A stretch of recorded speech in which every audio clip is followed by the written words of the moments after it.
This presentation was made possible by Nosei LA, the only mental health center in Los Angeles that focuses solely on providing quality and accessible mental health care to the Jewish community. We provide direct psychotherapy services for adolescents, adults, and families, as well as support groups. Additionally, we provide psychoeducational lectures and events for schools and synagogues. If you or someone you know could benefit from our services, reach out or share our number, 310-744-6077, or email info@noseiLA.org to get connected today. Good evening, ladies and gentlemen. Welcome to the Nosei LA and Relief Resources Valley event. Tonight's event, the Chizuk, the words of Torah shared should be a zechus for Refuah Shalema of Shimon ben Mun, Shimon ben Rachel, and again for the hopeful, successful finding of Shena Rachel Bas Binya. Following the panel, we'll have a Mariv at around 9:15, and hopefully everyone will be seated and be comfortable.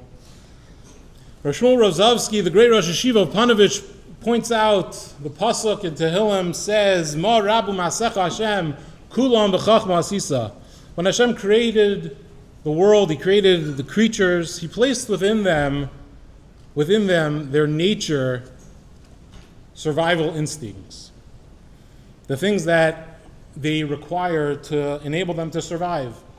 A couple of examples is that you don't see reeds growing when they grow alongside a river. You don't see them growing into the river. You don't see them growing out into the fields, into the forests. They stay right along the river, right where they're supposed to be.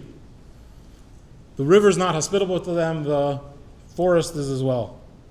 The Gemara in Chulin, Daf Nun Aleph Amud Aleph says, you don't find mountain goats' guts splattered all over the mountains. Mountain goats know how to jump, how far to jump, how high to jump from. Wherever they land, they know they could land without hurting themselves. This is not their seichel or understanding of what they can and cannot do. All this was placed in their nature by HaKadosh Baruch Hu. However, there's one species that HaKadosh Baruch Hu created that did not put its basic survival instincts into its nature. And that's obviously man, the human. Why not? Did Hashem forget to finish the product? Did He upload it too soon? What happened? Of course not. Man was created different than the rest of nature. We know there's a domem, an inanimate object, a tzomeach, a growing object, and a chai, a living creature. But man is different. Man is a medaber, he has seichel. Man is tasked with figuring things out himself. This is his nature. He lives and dies based on his seichel. The seichel is what he is able to glean from others, not just on his own figuring things out and how they work. The Chovos Halavavos in Hilchos Tshuva says that since HaKadosh Baruch Hu gave us this intellect, the seichel, the ability to grow and learn from others, we must be careful. He's zoher v'hizoher. Be very careful that this doesn't become a claim against you. If you have your tools at your disposal and you don't use them, it reflects poorly on you. We are not tasked with working on this on our own. We have the koach hadibor. We're able to speak. We're able to share ideas. And we have to use it to gain knowledge from those who have and can provide that knowledge and understanding for you. In our community, we have several mental health organizations. I'll highlight two of them tonight. One that assists with referrals and one, finding the right clinician, and one that is filling a much needed void of providing affordable mental health care. At Relief, we are singularly focused on mental health referrals, 100% free, 100% confidential mental health referrals. What is a Relief referral? A referral is not just a name or a suggestion of someone who has a degree in the mental health field. A referral is a match between the client and clinician. It is very much like a shidduch. There are many factors that go into making a referral, from location to fees, from personality to temperament, but mainly, and most importantly, it is the client's particular criteria of what will work for them. A referral also includes psychoeducation and follow-ups with the clients to ensure that they are getting to where they need and want to go.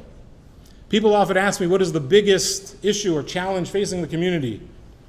And I must say, in the almost 10 years since I opened Relief LA, seeing many issues and challenges, from anxiety and ADHD to addictions, depression and grief, from personality disorders and schizophrenia to sexual abuse and eating disorders and everything in between. Just as concerning as these issues are, is the challenge of finding affordable, quality mental health care. Finding a therapist that will take care of your mental health needs, as well as giving the proper concern and deference to your religious beliefs, is a daunting task. Adding affordability to the mix makes it all the more difficult. Nosei LA is here to address this need for the community.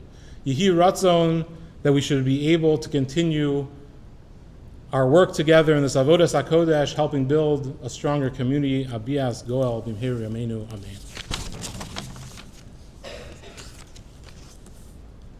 Should I introduce you? Elan needs no introduction.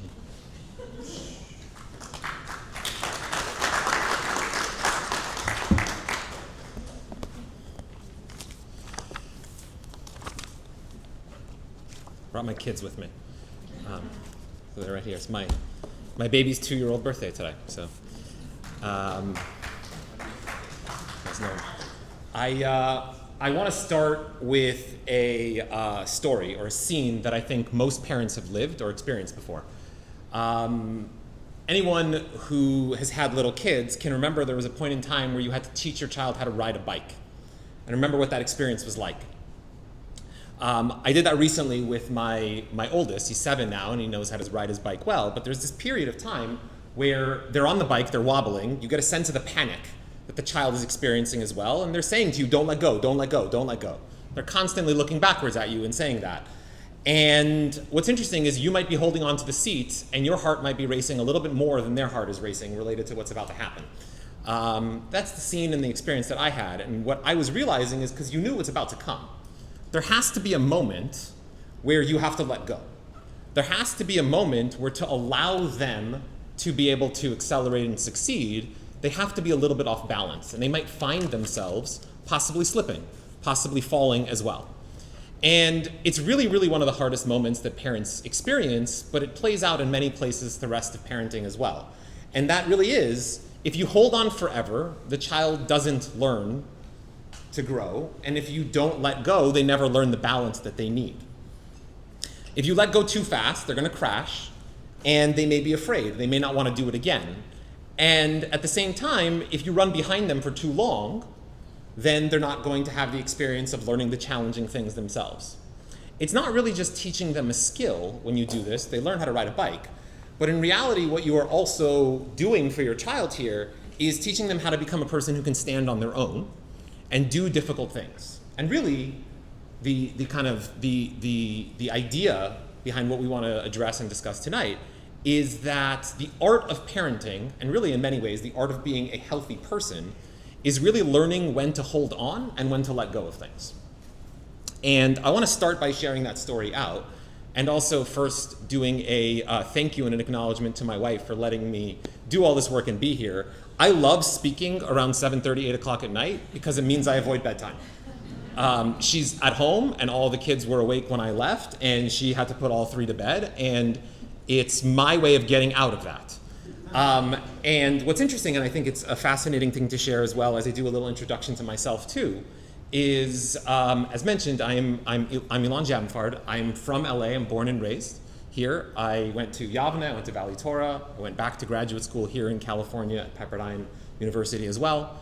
I spent most of my clinical career so far, for approximately the last 15 years, working in high-risk mental health. What I mean by that is I've spent time on bridges and rooftops talking to people who are actively in crisis. I've had the opportunity to do treatment with neo-Nazis in jail while wearing a yarmulke on my head. And I've also been to Israel and have done treatment at the Nova site with Nova Festival survivors on site, on scene there with them. And while that has been most of my clinical experience, what I can tell you is the most challenging role I have in my life, despite the fact that I have several clinical positions and jobs and I teach at 2 graduate schools as well, is that even though that is all of my experience, the most difficult thing I do in my life is parenting. That is the most difficult thing I do in my life. Give me somebody who's on a bridge or a rooftop somewhere and is actively in crisis, I will rather do that than do bedtime. And I say that as a starting point to the introduction of validating the challenge and the experience that many of us in this room have experienced in our life and continue to experience with our children or our families as well.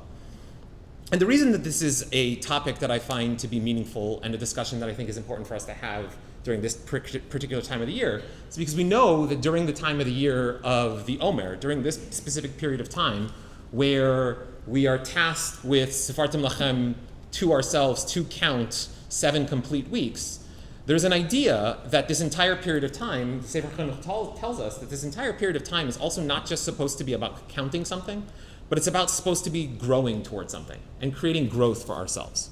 We know that the Zohar tells us that there's specific midas and specific areas or sfirot that happen every single week of the Omer that is supposed to be a little bit of a inspiration for ourselves to use this time to grow as people and bridge ourselves from holiday to holiday, from Pesach to Shavuos.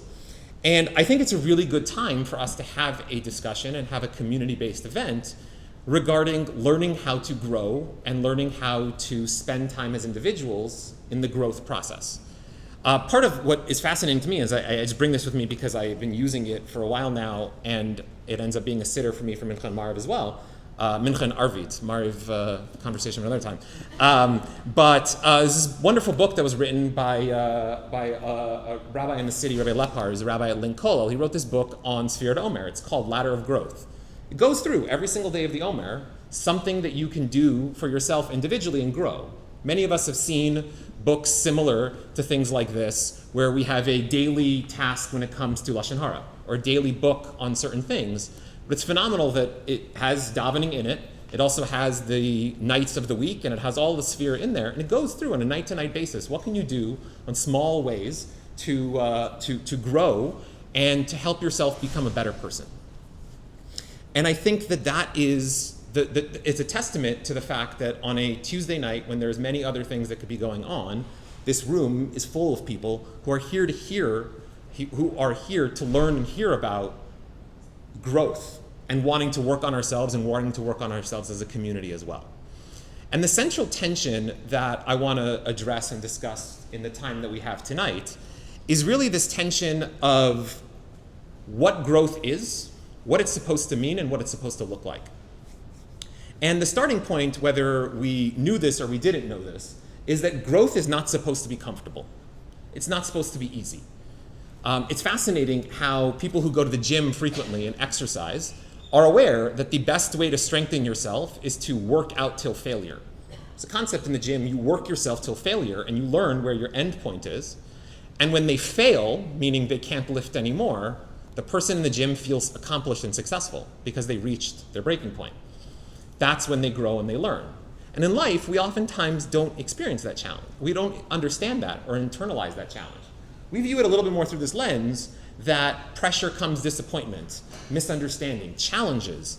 And in reality, the idea is that these signs are not supposed to be that something's wrong with what we're going through in life. They're supposed to be signs that we're building towards something meaningful. Typically, when we do clinical-based work with clients who are experiencing struggles related to anxiety or depression, one of the things we talk to them oftentimes about is this idea that the things that are most challenging to you in life are generally the things you value the most in life. The things that are most challenging to you in life are the things that you value the most in life. If parenting is hard for you, and you put the effort in and it still is hard, what that means is you actually care to be a parent. You value parenting. If work is challenging for you, and you continuously put effort in even though work is difficult, that means that work is valuable to you. We value things that are challenging for us, and we learn from those things through our experiences. And it's not a sign that something is wrong with you. And the question that we have to ask ourselves is, should we actually be removing these challenges and taking challenges away? Raising children, clearly, is not something that's easy. If raising children was easy, I don't think any of us would be here wanting to hear this, and any of us ourselves wouldn't be going through the growth process we go through. The concept that I really hope to resonate with what we're going to go through this evening is the idea of stress overall. Is stress bad? Is stress good? Is stress neutral? What is stress? What does it do for you? And oftentimes in life, many people mix up the terms anxiety and stress. You hear from people, I'm anxious, I feel anxious, I'm feeling anxiety, or I'm feeling stressed. And they're very two distinct things. Stress is not a bad thing. Stress is something you can actually grow from and you can learn from. Anxiety may be a challenging thing. The difference really is that stress is oftentimes an external thing. I'm feeling stressed because there is a test that's coming up and I have to take that test and I'm anxious about that test. Anxiety is more an internal sensation. You don't feel good enough. You don't feel like you have it within you to do what that thing may be. These two things are not the exact same thing. Stress is not something we want to take away from our children. We want them to experience stress as an opportunity to learn from that stress. Anxiety is something that we want to teach them not to internalize. And I'll explain what I mean by that. Stress says, this is hard, this may be overwhelming, and this is uncomfortable, whatever it may be. Let's use a classic example, the one that I brought up to begin with as well, bedtime. 7-year-old who might not want to go to bed at night and doesn't like going to bed alone. It's uncomfortable, it's overwhelming, it's challenging. I don't want to have to sleep by myself. I want someone to be there with me. And if we, as parents, avoid stress or overprotect our children from stress, we teach children fragility. We teach them weakness. We teach them, I can't do hard things. Somebody has to protect me from it. And if we teach our children that stress is to be supported, to be processed, and to grow, we teach them strength. They learn how to overcome, and they build resiliency. The goal is really not to eliminate all of the stress, but to teach the person how to transform from it. And there's two questions you can kind of ask yourself as a parent when it comes to this, or even ask yourself in your own life. Is this a problem that I want to solve in this exact moment for my child, or is this a skill opportunity I want them to learn? Is this a problem that I have to solve for them, or is this a skill that they have to learn? There are times where the answer is, it's a problem I have to solve, you will do that for them. You're not going to ask your 5-year-old to make lunch for themselves when they want to go to school. That's not a skill they're ready for. But you may do that exact same thing for a 7-year-old or an 8-year-old to help tell them, if you want cream cheese for lunch, you can go to the fridge and bring the cream cheese out and I will make the sandwich for you. You're giving them an opportunity to learn a little bit of the skill in that space. And the second question you can think about and ask as well is, what does my child need right now in this situation? Or what does my partner need in this situation? This comes up in marriages very frequently too. Are they looking for relief from the situation? Or are they looking for support through the situation? It's really the idea that comes up in many marriages, and we are split down the row in terms of aisles here, so two sides will resonate with different things here. Is it that they're looking for problem solving? I'm pointing here. Or are they looking for validation? And we have to know this for our child as well. There are times where we as parents step into problem solve for our kids because it's easier for us in the moment. It's easier for me to sit in my child's room for 20 minutes for them to fall asleep while I'm in their room, rather than spend the hour of them leaving their room, going back, leaving their room, going back, because then I want my night and I want my time alone to myself. It's easier for me to do one thing than it is the other. We oftentimes do this as parents at young ages, young parenting, when it comes to, for example, sleep. Many of us here who've remember what it was like to have a very, very young child. You had to teach them how to sleep. What a wonderful, weird concept that you have to teach somebody how to sleep. In this room, we can all knock out in a second if I stop talking. You have to teach them how to sleep. You have to put them through that. And I remember the experience of telling my wife, okay, maybe leave for a few minutes because the baby's going to cry for 10 minutes and we're not going in the room. I'm going to keep you out of the room. The child needs to learn how to sleep. But we sometimes forget that that is the same exact thing we need to do as children get older as well. When do we hold on? And when do we start to let go? And the core shift here for parenting is this really requires us to start thinking through this lens of a shift from protecting our children to preparing our children, and also simultaneously from fixing situations for our children to teaching them how to build situations for themselves and build for themselves. We want to stop rescuing our kids from things and teach them at the same time how to support themselves better through things that are challenging. Because for children especially, and as we get older in life, we as adults also experience this too, real confidence is learned from these moments. Children build their personalities. We build our personalities from the confidence that's shaped in these moments of these challenges that we went through and we were able to be successful in. And if we want to build this imperfect life that our children learn over time, how to deal with problems themselves, what happens is the child internalizes and learns this one wonderful sentence: I can do hard things. I can do hard things. And it's something that I've repeated over and over again to my children as well. When my son says, this is difficult for me, I say to him, and what am I going to say? And he says, you're going to say I can do hard things. I'm going to say, no, you can do hard things. And it's a repetition because you want it to be programmed and wired in that we all can do hard things. Think about this for many of you in this room, for parents especially. You can be sick, you can be tired, you can be exhausted, you can have no energy and no effort left, and yet you'll find a way to kind of pull through a few extra moments to get your kid ready to go to school, get them out the door, and then crash again because you're exhausted. You find it in you because you can do hard things. Now, a wonderful space that we see this is, we see this in schools especially. We see this with challenges in schools too. One of the questions we want to ask ourselves is, do I want to make life easier for my child? Or do I want to make my child learn how to make difficult moments easy? Do I want to make life easy for my child, or do I want to teach my child how difficult moments could be easy for them? That's a shift that happens. And we know that children are going to experience this in school. It's going to come up in school for them frequently. It's one of the main areas that a lot of this plays out. Because school is a place where children are more evaluated. They go through more frustration. They go through more comparisons with other people. They have more identity. They have more effort. They have more challenges. They have more belonging. Groups they have to fit in with, in groups, out groups, all of that kind of stuff that happens. And again, the same question we have to ask ourselves is, do we want to remove difficulty from the school? Or do I want to help my child learn how to grow within that difficulty? It would be wonderful if I could change every single school in Los Angeles. It would be wonderful if we could. It would be wonderful if many of us could change many things about the environment we're in. But we might not be able to. There may not be other options. Our child may be in the best school that's available to them, and at the same time, they're struggling in that school. How do we help our child learn to develop inside the difficulty rather than having them removed from that space? And the reason that this is important is because every challenge a child goes through is a rehearsal for adulthood.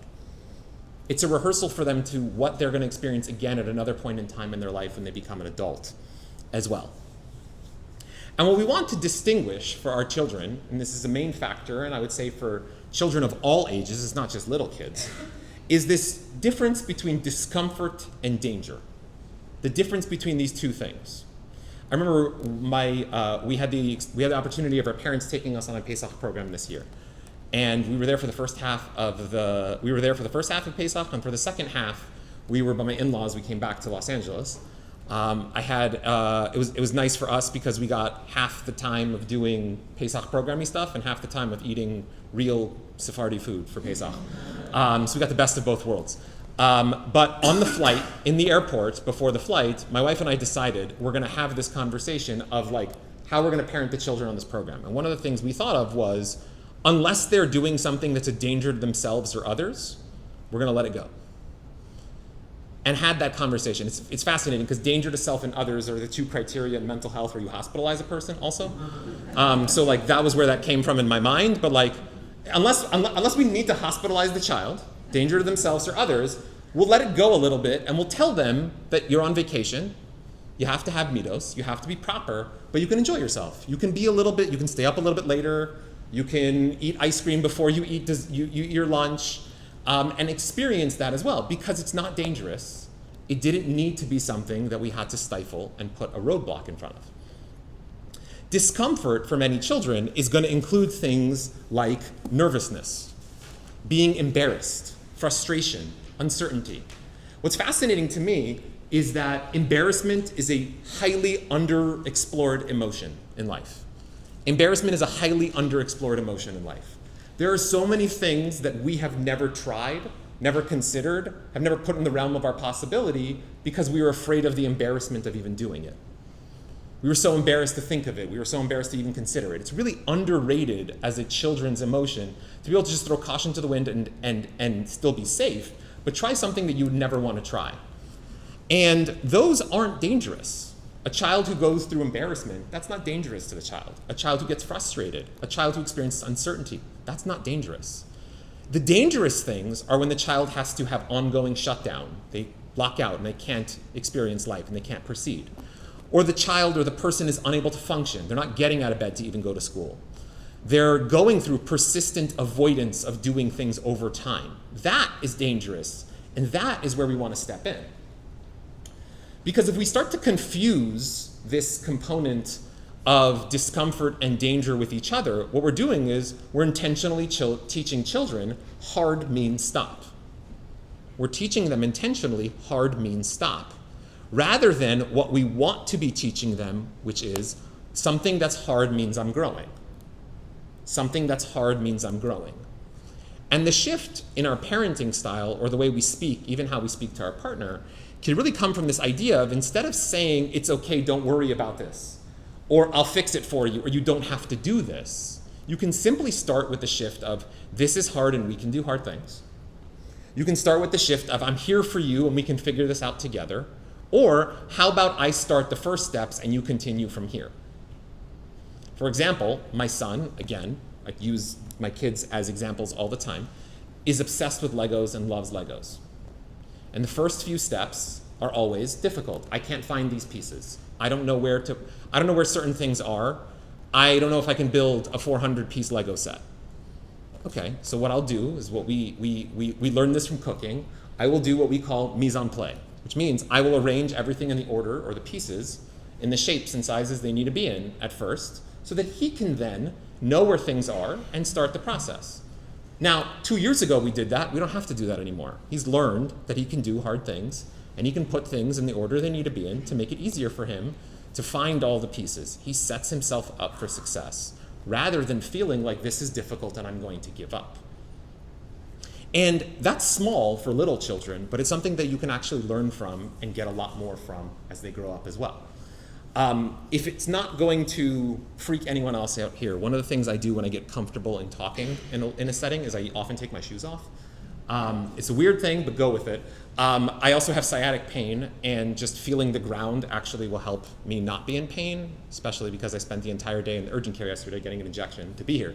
But it's also a nice opportunity to take my shoes off at a shul that won't let me duchen on a daily basis. So it's like my way of pushing back. So I'm just gonna we'll go with it.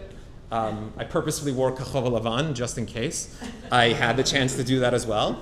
And it just feels a lot easier for me to stand up and speak. Children also, this is an important piece, they're not learning just from the instructions that you give them. They don't learn just from the things you tell them. They learn more from the environment and the atmosphere that's around them, things that are going on for them. Children don't learn just because you tell them something. They learn from what they see you do. One of the examples of this that I think is very fascinating is we as adults oftentimes get anxious or are challenged by the idea that children are very prone to and want to touch electronics as much as possible. They want a phone, they want to touch a phone, they want electronics, they want to be on electronics. But we don't realize that the electronics that they have seen, for the most part, are the ones that we have in our hands and we have on our bodies at the times that we have them. So if I'm sitting there with my kid in the car, and he's telling me about his day after school ended, and the phone comes on, and I get a phone call, and I answer that call rather than hang it up, what did my child just learn? That call from whoever it is more important than me. That electronic device must be interesting because Abba's attention went there rather than to me. So to them, what is that? Why? I want to see it. I want to look at it. I want that experience too. They learn that from us. Yes, they'll learn it externally over time through society as well, but it's a small example of if we turn our attention away from the child, when the child is wanting our attention, what they've learned is whatever that is must be really interesting, because the person who I want undivided attention from gave their undivided attention to that thing rather than to me. That's part of what children inherit and what they learn. What I got the opportunity to do at this Pesach program is I talked about this It's a concept that I'd love to share at another point in time if people are interested. But I did a lecture based off of an abundance of research where I had time to spend about almost a year and a half with a colleague of mine going through the different inherited qualities of Jewish trauma that separate Ashkenazim versus Sephardim versus Edut Mizrahi. We're not all the same. There are different changes in terms of how we process trauma in our lives. And good things. We learned resiliency, we learned growth, we learned many, many things from that. But at the same time, we took those things, oftentimes the things our parents taught us, or oftentimes the things we decided we're going to do the exact opposite of what our parents did, and we passed them down, and our children inherited those things from us as well. They didn't just inherit your genes. Some of the people in the audience know my wife's a genetic counselor, so we talk about that. They inherit the genes, and my wife can deal with that, and the other things that we teach them that they inherit, that's my side of the family. They get that from us too. They inherit our temperament, our thought process, our style. They hear things and they repeat it. They're sponges to the things that we say. And one of the most haunting reminders of this that I've heard, which is a quote that I try to remind myself frequently in life, is that when your child grows up, oftentimes the inner voice they have in their head is your voice. What do you want that voice to be saying to them when they're older? That voice they hear in their head is going to be the voice of their parent. What voice do you want them to be hearing when they hear your voice in their head? There's a concept here that I think is a very useful one for us to kind of conceptualize and think about, which is that before we take the time to even respond to our children when they're going through a challenge, one of the things we need to do is regulate ourselves better. There's really a few quick steps that we can do. First step is we might want to slow down and take a few moments to take our breath. Take some deep breaths, pause for a moment, reflect on what's about to happen. You might want to unclench your body because oftentimes when your child wakes you up at 2:30 in the morning, you're a little tense. That just happened as well. And you want to consider whatever the volume of voice you wanted to use is, you want to lower your voice. Whatever the volume was, go to the exact opposite and lower that voice. And then ask yourself in that moment, if you have the chance to, am I looking to respond to my child or am I looking to react? Many of us are looking to react. We're just going to react. We're going to let what's out rather than respond. What's interesting is my yearbook quote in the Yavne yearbook when I was in 8th grade was, if you can't win by reason, win by volume. Love that quote from Calvin and Hobbes when I was in 8th grade. And I think that in society we hear that a lot now. People speak louder as a point of getting their point across rather than speaking lower, when usually the person who's speaking more at a normal pace is the correct person. When a child gets louder or gets upset and yells, the goal for us as parents is to get even lower and lower and lower. And we also do this in clinical situations when a person is very, very distressed. The louder they get, the lower we get, to the point where we're whispering and they can't hear us, and the only way they can hear us is for them to stop yelling. They can lean in and listen. And there's the same concept when it comes to parenting. Instead of matching your child's voice, you want to set the standard. You don't want to be following them. I am the standard in my family. I am not following the standard the children set. And you get to do that by deciding, do I want to go higher or go lower? And you can take that voice in and make that decision. Because children don't just stop talking to us about their lives at any point in time until they start to feel like we're not actually listening to what they have to say and we're arguing back with them. I don't know if you guys remember this, especially those of you who have older children. At what point in time there was a shift where your kids stopped calling you about things going on in your life and you called them to tell them about things going on in your life? There's a shift that happens for many people at a certain point in time in their lives where it's like we're telling them information rather than them telling us information. And that shift happens, it's natural, and it should happen because the goal of parenting in many ways is to teach your kid, you're supposed to work yourself out of a job as a parent. You teach them everything you can so that eventually they're an adult, and hopefully they're an adult that you're willing to be friends with, because that means you've turned them into a good adult. It's a really nice sign of if you did a good job as a parent. It's if you would like to spend time with your kid as a friend when they're in their 30s or in their 40s or when they get older or they're a parent themselves, rather than just the child that they're, are you there seeing them because they're your child, or are you there because they're actually somebody you grew into a great person you want to be around? That's part of what we're trying to shift for them. And this starts in very small ways. Kids get in the car every single day. I've learned that if you don't ask children about how school was in the car, by the time they walk through the door, it's like a memory wipe, where they don't remember anything once they walk into the house. It's just completely wipes their memory. So one of the things we do is I ask the kids to tell me 2 things about their day in the car. And the way I do that is I hold snacks hostage. So 2 snacks per kid, 2 things about your day, 2 snacks. It's transactional. Eventually, it stops being transactional, and the kids tell me on the walk to the car the 2 things so they can get the snacks quicker. So they've learned programming them as well. But it's not just 2 things. We started to adapt it and evolve it over time to, instead of asking your kid, how was your day? Or asking your partner, your spouse, your loved one, whoever it is, about how was your day, we start to ask, or we want to start to ask, tell me about something that may have been hard for you today. Tell me about something that happened today that was really important. Tell me about something that happened today that was new for you.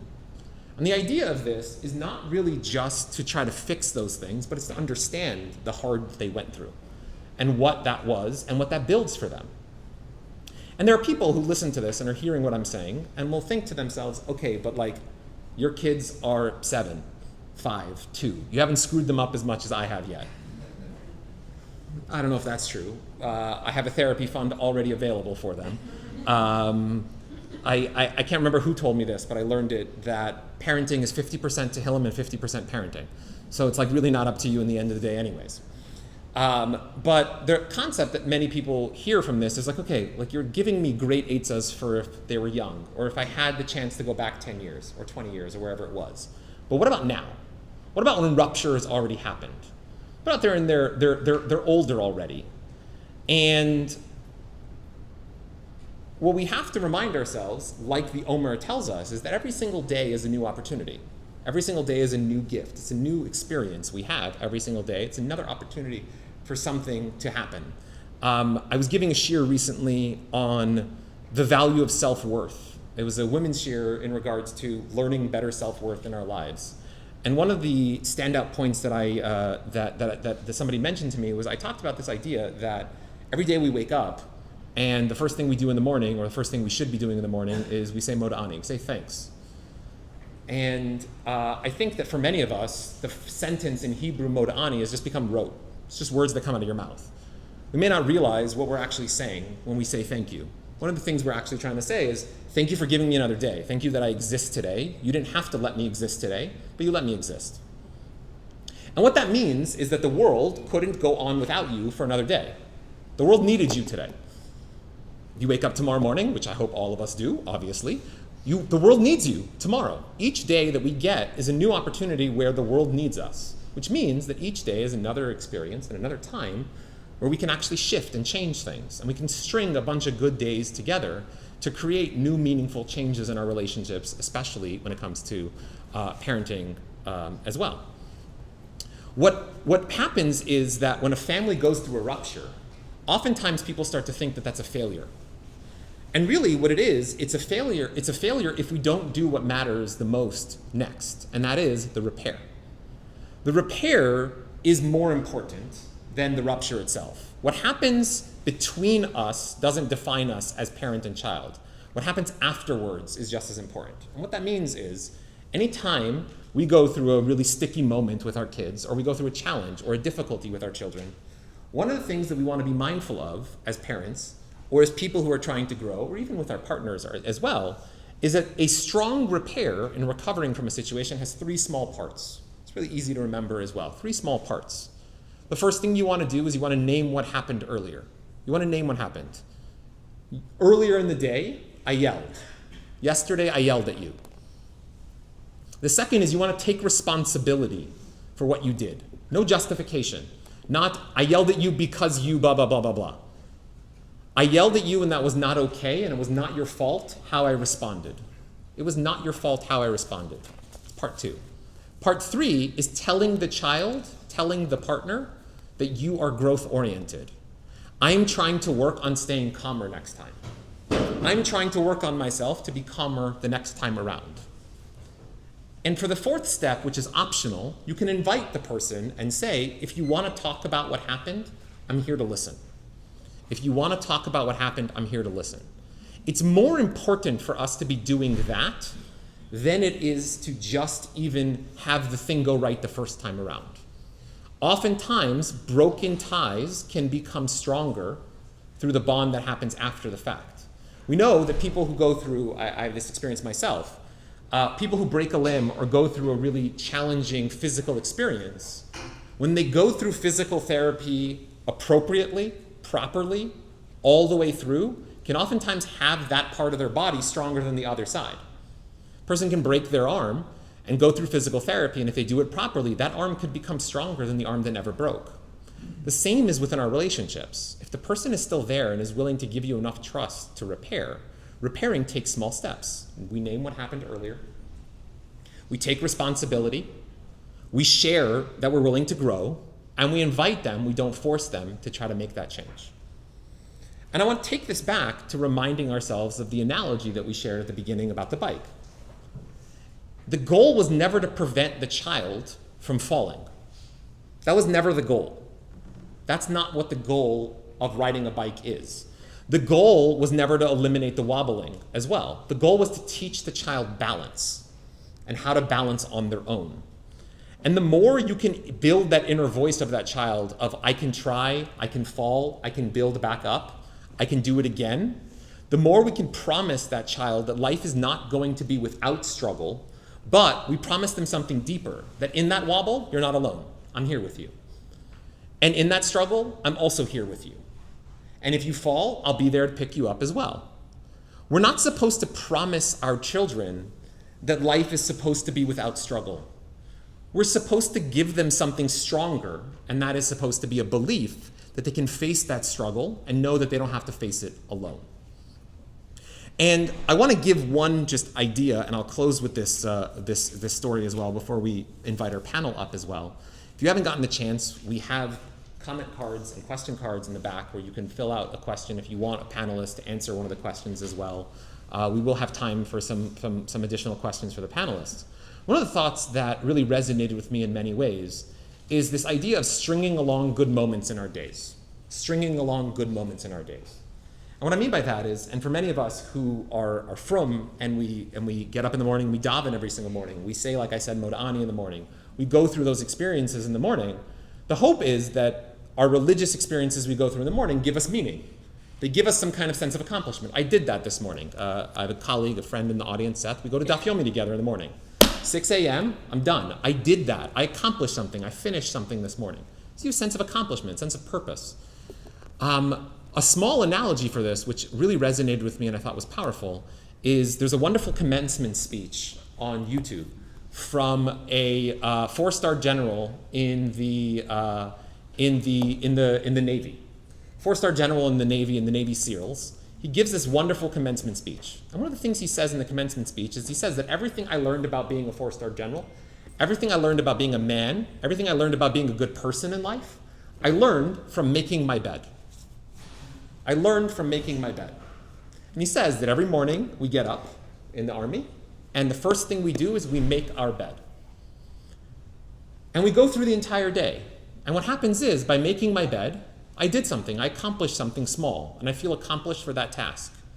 And it makes any next task that comes my way just a little bit easier to accomplish because I'm building on accomplishments throughout the day. And even if it's the worst day that possibly happens, even if nothing goes right today in the Navy, and everything goes sideways, and everything falls apart throughout the day, at the end of the day, when I go to sleep at night, I still find myself in a made bed. I come back to that first thing that I accomplished. I think it's really important for us as parents to think this way and to think of that. There's research that suggests men will think this is high and women will think this is low, but I'll share it anyways because I think it's fascinating. There's research that suggests that the average woman criticizes themselves 8 times a day. Men usually hear that statistic and they're like, that's shockingly high. And women are like, I could break that in a sweat in an hour. Women criticize themselves 8 times a day, oftentimes the first time within 60 minutes of waking up. Instead of waking up the day and starting the day with criticism, you start the day with something positive. I did something. I accomplished something. I got 3 kids out of the house, on time to school, and none of them told me, ugh, I don't want that for breakfast. That's an accomplishment. that should be built on, and we should feel and we should wear that as an honor rather than take that as a struggle.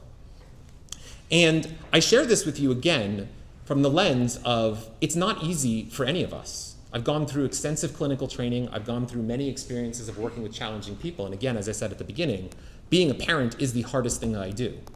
And at the same time, the reason it's the hardest thing that I do, it's because it's the most important thing that I do. And if I'm able to remind myself that one, if it's difficult for me, I must value it. And two, that I can do hard things, hopefully we all can learn to do hard things, and we can internalize that for ourselves as well. Thank you for the time that you're here. Thank you for being here. I'd love to ask and welcome our panelists to join us on stage so that we can continue this conversation through some of the questions that have been submitted in advance with our panelists as well.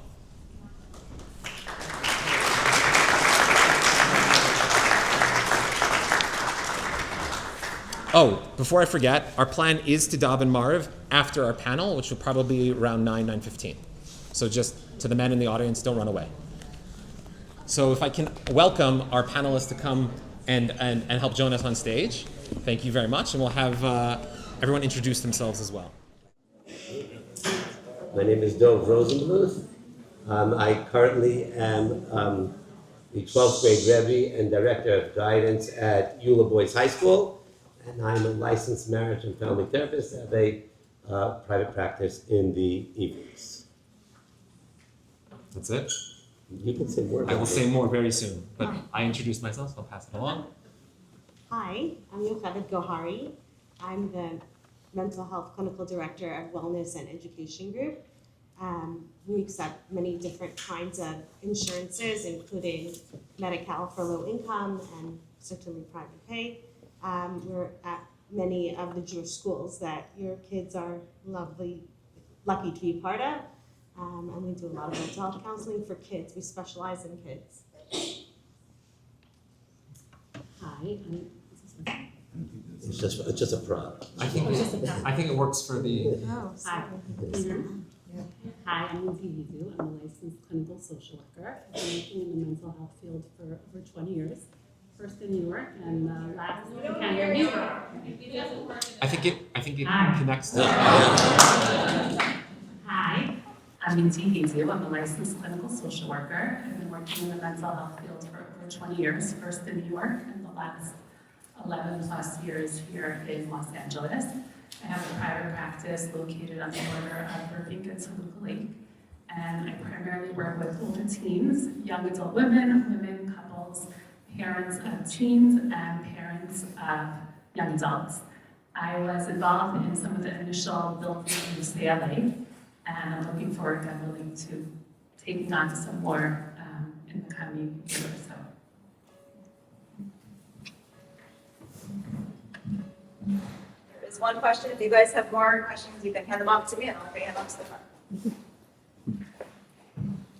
Okay, I guess we're going to just jump right in. In today's climate of increased anxiety, academic pressure, and social uncertainty, how can parents tell the difference between appropriate concern and over-involvement and stay grounded when the instinct is to step in and fix? I did not write the question. These may or may not have been generated. No, they are not. They were sent to me. But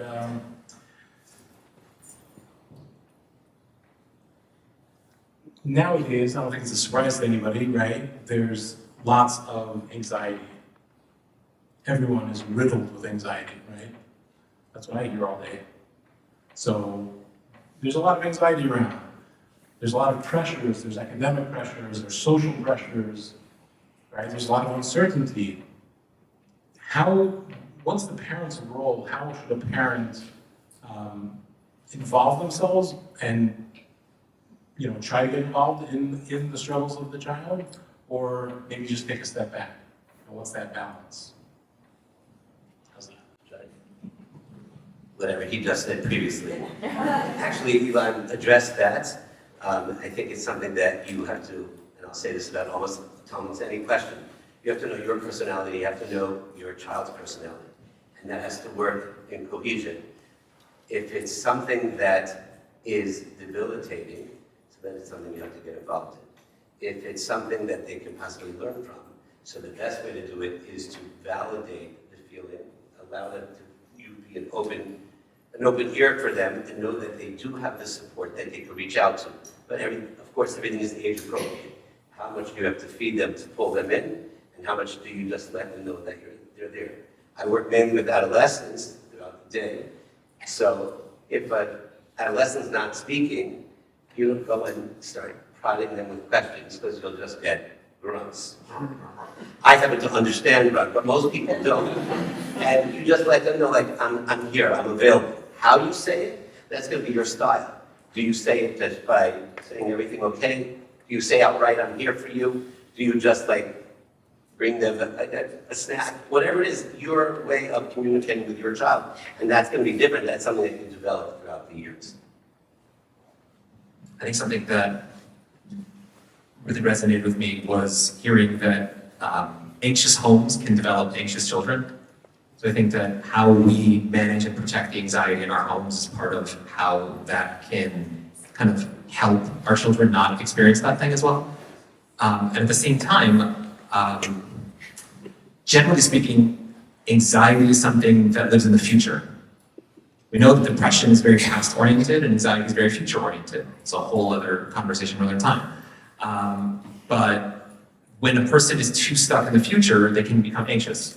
And if we are helping children or helping people stay present, and that's where we're helping them from, that's the place that we meet them, then we are likely to be able to stop from having to get over-involved and give them the space to grow as well.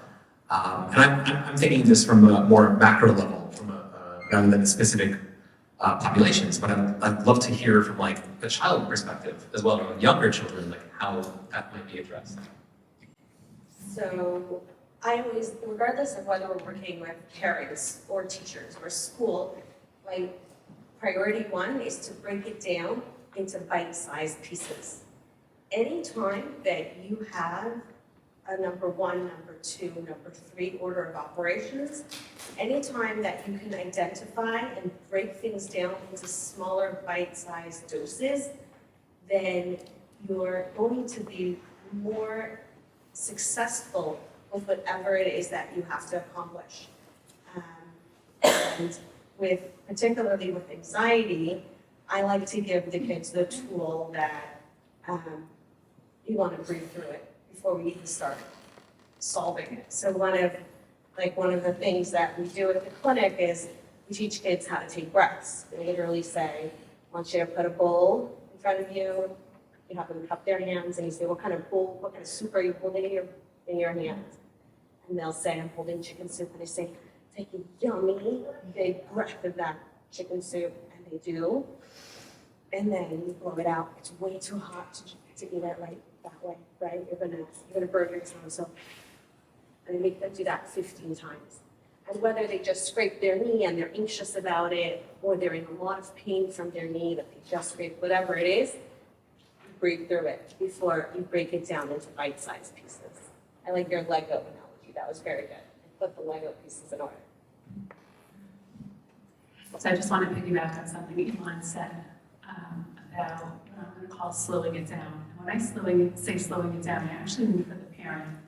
We don't realize that when our kids come home where they're struggling with something that they either share with us or we know, there's a split-second reaction we have internally in that moment to whatever our child is going through. So what I like to say is there are certain things that are for sure, red lines that need to be addressed. Obviously, physical danger, any kind of abuse needs to be taken care of. That's very obvious.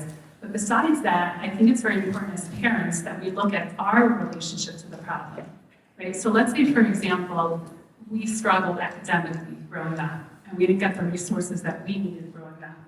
And now fast forward, we have a child that is struggling academically. We are coming in with a whole bunch of energy towards this problem. Now, that doesn't mean that we shouldn't get our child the help that they need, but we need to be very, very aware of what we bring to the table based on our experiences and what we went through. Sometimes I feel like the biggest gift we can give our kids, and I work with older teens, I'm trying to get out of the teen population, but somehow they keep coming through my door. I find that the biggest gift as a parent we can give, especially kids that are a little older, is a parent that is not ruffled.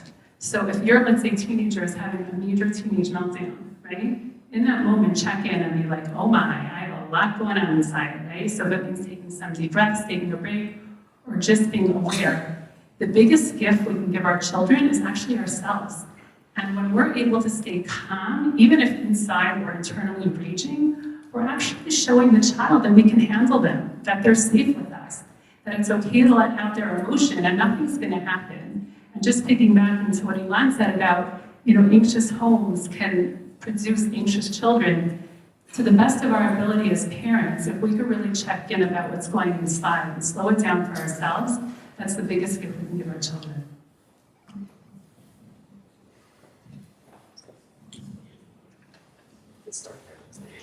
Just a follow-up, something that I get asked often is, let's say with teens, or you could even younger children, therapists will often give tools as part of the therapy process. They're going to teach them, breathing exercises, etc.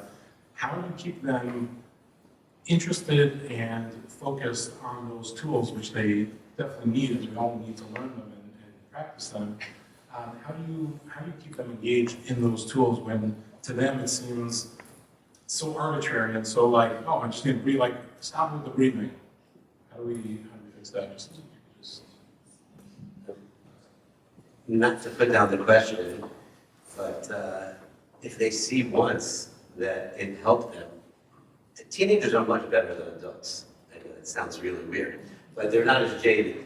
So if they try something once and they see the benefit of it, they're not going to let go of it. That and modeling is the best thing. So if someone, you tell them, breathe, calm down, how do you feel? They see that it works, they're not going to run away from it. But if you keep telling them, no, keep doing it, it's going to work, it's going to work, then you're forcing the issue. It's not going to find something that resonates with that individual adolescent. I'm going to build on that. I found myself for many years now not arguing with Reverend Rosenbluth. I'll build on that, and what I mean by that is that it's one of the things that I teach therapists, and I teach a lot of therapists in graduate school, and we do supervision at Nosei with the therapists as well. One of the big things that I say constantly to every therapist is I would never suggest something to my client to try that I didn't try on myself and find benefit myself first.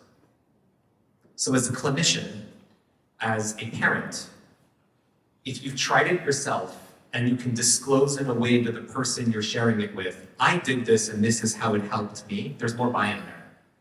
If it's just me saying, why don't we just do one of the techniques for children, it's called starfish breathing. Why don't we just breathe like a starfish? But I'm not willing to get on the floor with the child and be the starfish. Why is the kid gonna wanna do that? And at any age that continues as well. If we're able to show them, I use this skill. Standing up here for the presentation and the lecture I was doing, I was experiencing pain in my back. And throughout the entirety of the presentation, I was utilizing a clinical skill called 4-part breathing. I would breathe in a certain way that would help regulate my physical tension and anxiety in my body to be able to tolerate that. Unnoticeable to the audience, hopefully. And that is the type of thing that if they see and then you can explain to them that, like, from a parent, Abba does this, or the therapist does this, or the teacher does this. Also, there's more buy-in to that, rather than it being, you have a problem, here's my solution for you. It's, I've taken this medicine too and it works for me, here's how I can get you to try it as well. It's one of the things we're trying to teach a lot of clinicians as well. Don't just give something to someone, do it yourself, show them it works, and then share it with them as well. So at Wellness and Education Group, we've actually worked on creating a curriculum where when we work with a child, we work equally with a parent. So every session becomes a coping skill for anxiety. So let's say our first one would be journaling, right? So that child would get a blank book, and that session they would write with journaling. We would learn about journaling, they would write on a journal entry, they would color it, and then we would tell the parent, this week, when the child is anxious, we're going to have you assign them journaling. And then in addition, every time they do journaling, we want you to give them a prize from the prize box. Doesn't matter how long it is, doesn't matter how short it is.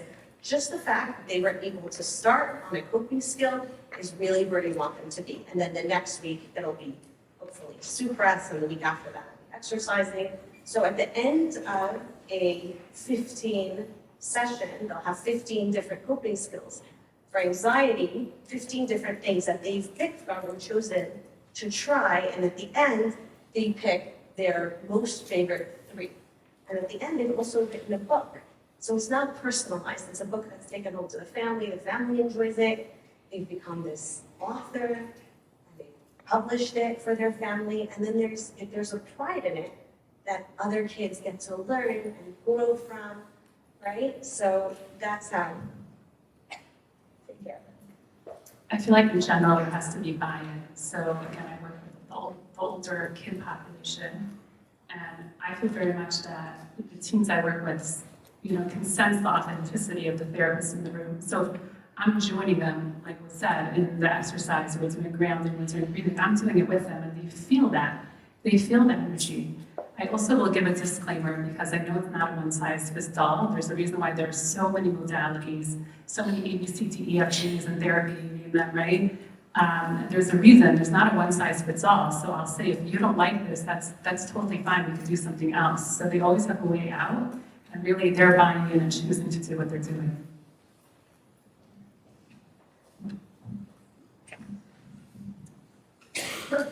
In the interest of time, I'm going to compile a few questions into one. We've got several screening questions. So, parents are arguing with each other. I know. It doesn't happen in my house. But parents are arguing with each other, and I had a good shot. But it was my shot. So, I got distracted. I also have ADHD. So the parents are screaming at each other, and the kids are seeing this, right? How do we approach that with them? How do we educate them? How do we educate the kids? Obviously, it goes without saying that parents shouldn't be screaming at each other, but how do you feed the kids? Again, everything would be age appropriate. I would think the first thing, obviously dealing with a little bit older, is to, if the kids heard it, to acknowledge the kids. I know you saw a disagreement between me and mommy. I just want to let you know we love each other. Like they shouldn't go to sleep thinking, oh my gosh, this is the end of our family. This is the end of our life. We love each other. We had a disagreement. This is not really where you're supposed to have a disagreement. And our voices got raised, but you should know me and mommy are going to talk about it later. Probably I would spend my life to talk to them. She would say me and dad. But the idea is to their foundation should not be rocked. And you then again model that sometimes we don't always do what's right, and we can't just ignore it. We have to make it good. We have to make it right. But to acknowledge to them that they saw it, it's not something that it's a big secret that they're keeping to themselves.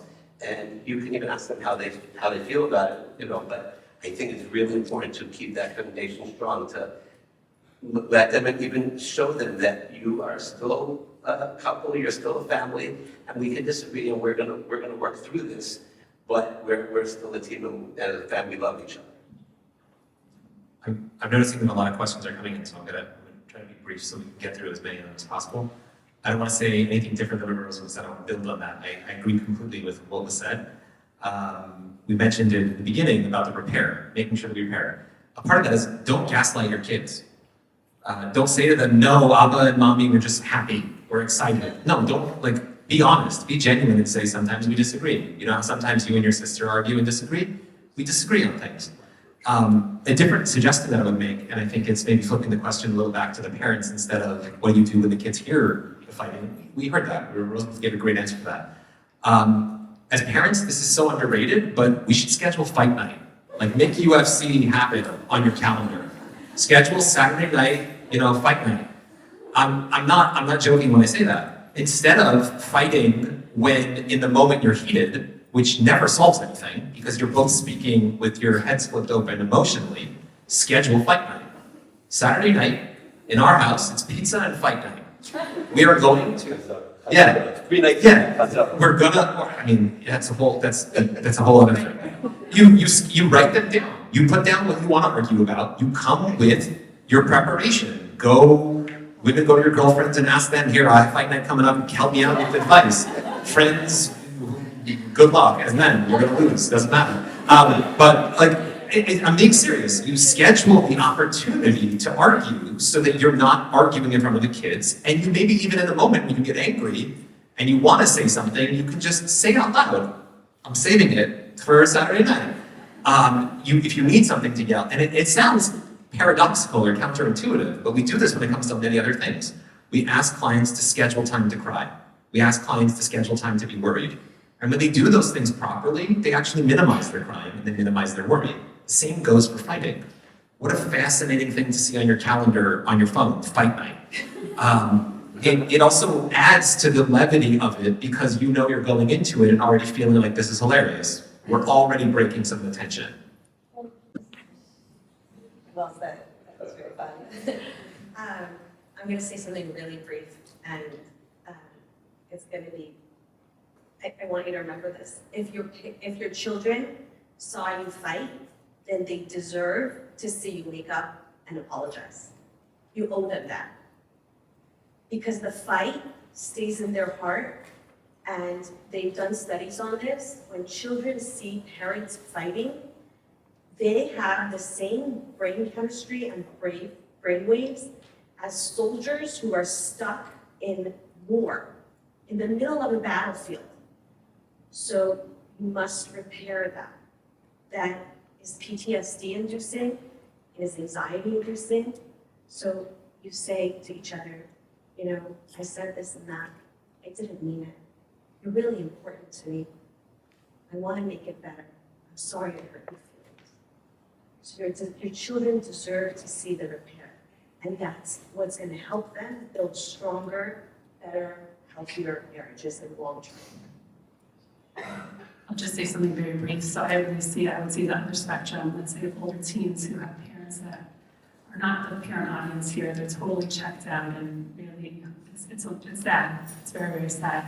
And a lot of them carry this feeling of, I should do something, I should say something, I should get involved. We really just spend time talking about that this is their parents' foray, and this is their problem to sort out. And you have a different set of issues to sort out. So that's how I work with it clinically in my office.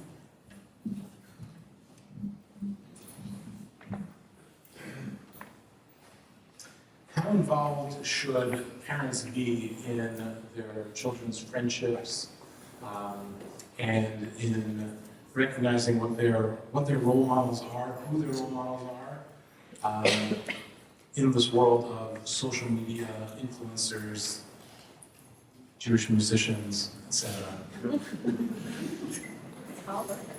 Not disclosing your personal feelings. Yeah. So again, I just thinking more about adolescent boys. When I was growing up, my parents could answer the telephone, and they knew occasionally who I was talking to. Over time, they would know who my friends are. Nowadays, the kids have a total social circle, and their parents have no clue. So my parents met my friends' parents. Oh, yeah, they always knew where we were. They talked. I didn't know that. They told me later on in life. We knew where you were the whole time. Nowadays, I can meet my son's friend's parents. I have no idea who they are because I didn't necessarily know them. So what I try to do, as a personal, not as a therapist, is I try to make my house very hospitable so that my kids' friends felt welcome there, and that my child felt very comfortable being their friend, which meant not micromanaging. Meaning sometimes I didn't exactly like everything that was going on, but I didn't want to order 12 pies of pizza for them Saturday night, but I did anyway. I mean, I wanted my house to be a little bit of a base, so that way I would get to know their friends and be able to work with it from there. It's That's why your door's unlocked all the time. I wouldn't. It's interesting. Oftentimes, when I lecture places, my mom finds herself in the audience. My mom's not here today, but I wouldn't be where I am in my life if my mom didn't do some of this. And it's interesting because I want to acknowledge that. And for myself as well, with young children, I think it's very important to cultivate their friendships. I think that you look to who are the parents that are growth oriented, with similar values as you do, and who are parents that together you want to spend time with, and you make those children spend time together. And children, by standing next to each other, you like ice cream, I like ice cream, we're best friends. At a young age, you can cultivate that, and you do that to the best of your ability. And there are times where you might want to put a little obstacle in front of a child or push certain aspects of things for them. The example I can easily use for myself as well is my mom made the active effort and conscious effort to not let me go where I was planning on going to high school, to change my course to send me to the Valley to high school, to send me to Elan Javanfard. And put a lot of pressure on people at the school, put a lot of pressure on Rosenbluth about what I was doing, and not to me. I didn't know this was happening either. Which is interesting because I don't think we would be as close as we are now for 20-something years, where he was my Rebbe, and then we worked together clinically, and now he's very, is a friend more. If it wasn't for my mom pushing for that and cultivating that. If my mom didn't push me to go to the Valley, the friends that I have in the audience here, friend Haskell and Emmy, they're here in the audience, it never would have happened to the point where they were able to say, okay, you're going to his house, I don't have to worry about it. That started in that point. If you are going to insert yourself, you can do it quietly so that the kid doesn't feel or know what's happening. But you definitely, at a young age as parents, especially for those of us who have 5, 6, 7-year-old children, you make that shit up with their friends at an early age. You cannot make play dates for your adolescent children.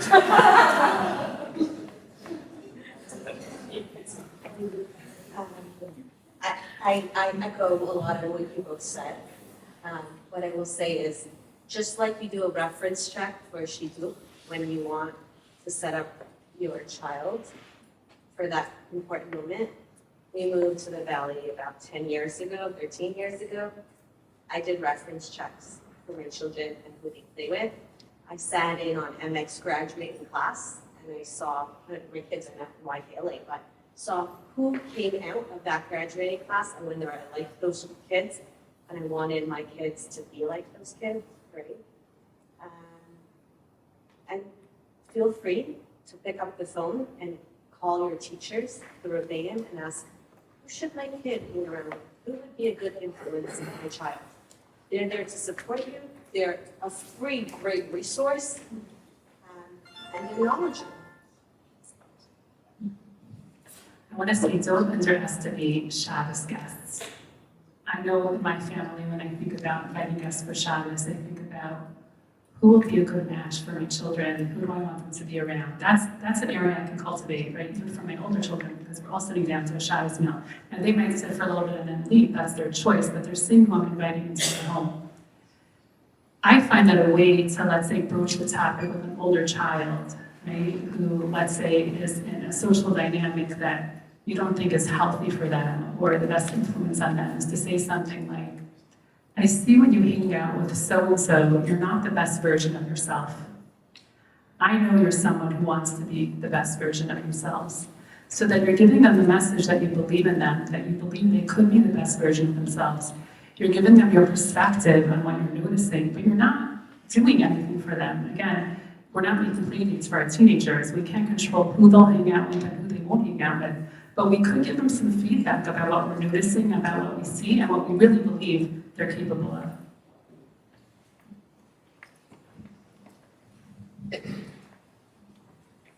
When a child, it could be any age, young or an adult child,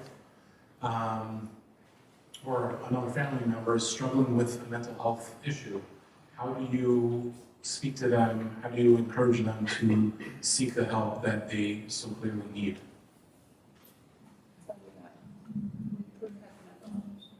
The child or the family member. Not the other person, not the person asking the question. not the person. You're not the person asking the question. I'm not sure I got it, so. The question, I'm a little, I caught on. I can't repeat the question because I made it up, but I will say whatever it is right now. When a child, could be an adult or otherwise, or a family member, so clearly needs mental health help. They need to see a therapist, they need to take medication, whatever it is. How do we convince them, as the outsider, right, or the family member, how do we convince them to seek that help? So there's an entire range. I would think if it's a younger child, you just bring them. That's it. When they get a little older, to destigmatize it, but it goes a whole range as having an intervention, where you have all the family members. If it's somebody is an alcoholic, you sometimes have an intervention. So there really is the whole range. And again, like I started off, it really is the dynamic of the relationship also. Are they trusting of you or they're not trusting of you? I think I'll take the very different approach to this and say that almost every therapist will tell you that people who come into their sessions are sitting there to tell you that other people in their life are the problem. That's the entire model of therapy. The customer is always wrong. What they think they're there for is oftentimes what they may not be there for. They think it's other people. And I think many of us spend so much time where we have to the question, you have a loved one in your life that you're worried about, and you want to try to get the loved one help. Depending on the age that they're at, you oftentimes can't do that. You can't force another person to change or get help. It's hard to get ourselves to change to begin with. I think the starting point for me is to first make sure that our side of the street is clean. Are we the best version of ourselves? Are we the best response to this person? Are we being as helpful as we can? Now, again, we're not talking on the margins. We're not talking about like somebody who's in the throes of something serious and complicated and challenging where you do an intervention or you get people to come into the home, which is a clinical model as well. But if the person sees you as the hypocrite in whatever it is they're going through, and you're not working on yourself too, it makes it harder for them to actually buy in to the help that you want them to get. So maybe if we start with making sure that we are being the best versions of ourselves, and the people around us will see that if I'm working on myself, then you're not just telling me you need help, you're saying that we need help together. That could be a little bit of a change. so I'm gonna piggyback on what you say. I tell women, and maybe this is wrong, but I tell women to say, for my shalom bias, I need to go to someone, and I'd like you, husband, to come and accompany me. And I'd like my shalom bias with you to improve more. Once you're in the door of the counselor's office, we can take care of the rest of it. You know, we know what's happening. The second one is with the little guys, especially because sometimes they're being seen in school, right? So we want to tell them a little bit before, someone's going to pull them out, and they're new, and this is different than what they do. So I like to tell kids that you're growing every day, and you go to a doctor who measures your height, he measures your weight, he sees that you're doing okay. The same way that you're growing in your body, you also grow in your heart and in your feelings. And there's a feelings doctor that's going to come and see you today, and they just want to check things out and see if everything's okay. So they're going to talk to you, they're going to play a game with you. Once they're in the door with a clinician, you're going to be okay. But that's how I usually tell the kids. I remember when you asked the question, I was confused. I was thinking when I understood it that I'd be a very wealthy person if I could write a book about this, because this is probably the number one question that we get. How do you get people into the door? And I really want to piggyback on what Elan said. At the end of the day, the only person that we're in control of is ourselves, right? We have bechira, our kids have bechira, our spouses have bechira. Now, let's say a spouse is so difficult that it's becoming really hard to be in a relationship with him. So we might go for our own support, and we might make certain decisions about the relationship, not necessarily to end the relationship, but maybe we'll have to get our emotional energy elsewhere. We'll have to communicate that, because of whatever's going on with them, it's hard for us to relate to them. They can and they should know it. I just want to mention one thing about children for a minute, if it's okay. Often when we talk about young children, we might, let's say, give them a consequence, right? We might say, okay, if you don't do this, then this is going to happen, right? right? And then we'll say it over and over again. This is gonna happen, and if you don't, it's gonna happen, and I'm gonna do this, right? It's like we up the threat and we up the ante. And part of Bechira, part of allowing children to have agency and free choice and actually build a sense of self is allowing them to go for the consequence. That's a choice thing, and that's okay. And they can know that they can make choices, and I really think that circles back to this whole topic of resilience. Even a young child has a choice, even if it's the bad choice.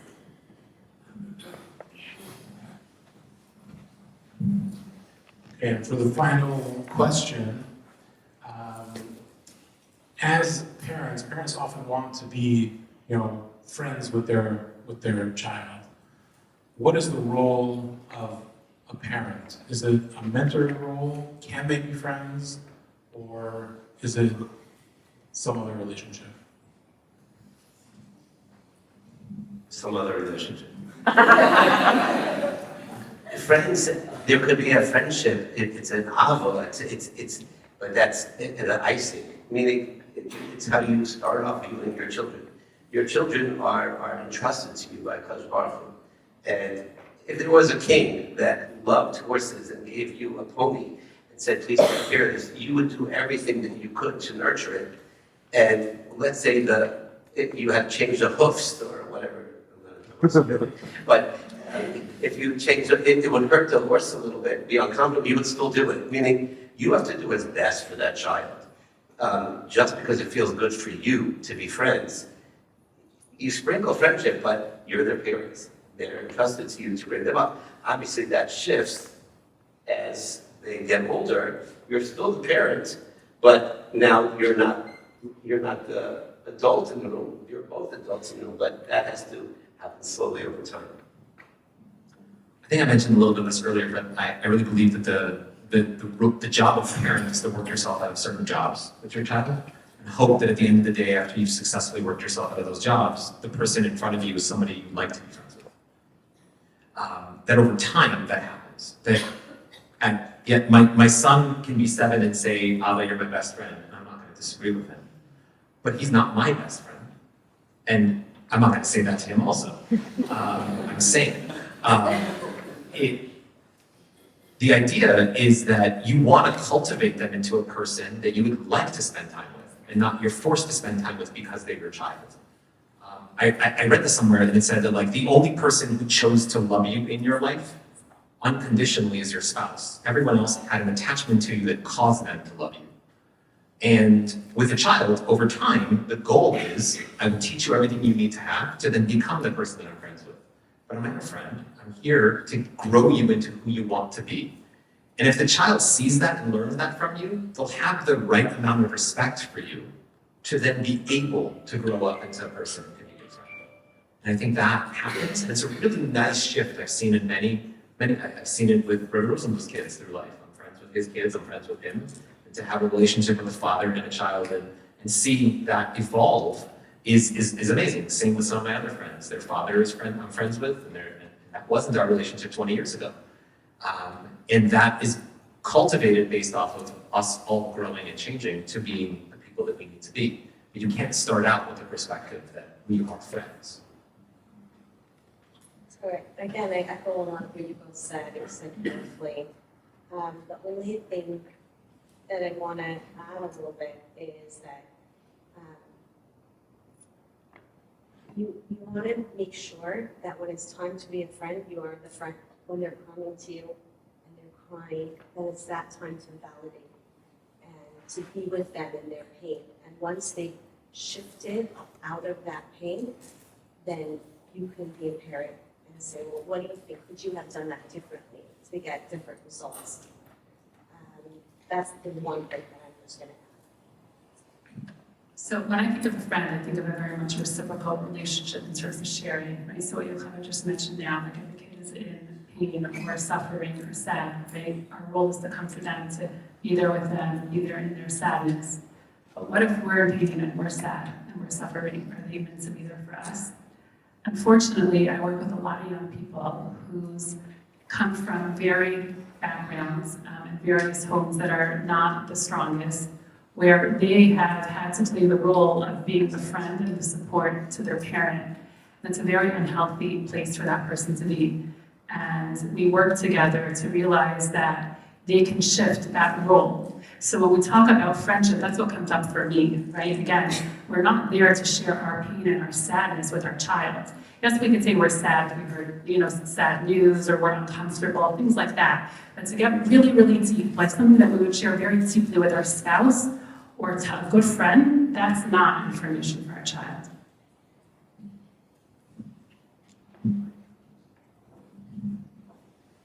Okay, thank you very much. We'll start our minutes. This presentation was made possible by Nosei LA, the only mental health center in Los Angeles that focuses solely on providing quality and accessible mental health care to the Jewish community. We provide direct psychotherapy services for adolescents, adults, and families, as well as support groups. Additionally, we provide psychoeducational lectures and events for schools and synagogues. If you or someone you know could benefit from our services, reach out or share our number, 310-744-6077, or email info@noseiLA.org to get connected today.